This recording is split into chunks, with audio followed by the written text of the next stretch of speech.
الحمد لله النادي الأهلي في نهائي أفريقيا للمرة الرابعة على التوالي. الحمد لله المرة 16 في تاريخه. الحمد لله الحمد لله على نعمة النادي الأهلي. ربنا يديم عليها نعمة يا رب. كمل على خير يا رب كده، والبطولة إن شاء الله تكون من حليفنا إن شاء الله.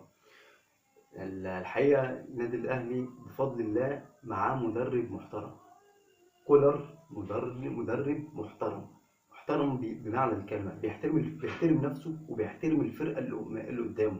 نزل ولا أكنه كان فايز في رادس 3-0. نزل أكن الماتش أكنه محتاج الفوز في الماتش ده. وبفضل الله النادي الأهلي هو عارف، يعني كان كولر شاف يعني زي ما فكر. شايف ان الترجي كان جريح وهينزل عايز يعوض، ويعني يقول انا لا، انا الهزيمه دي ما كانتش طبيعيه. فالحمد لله الاهلي ساب لهم الكوره. خدوا الكوره.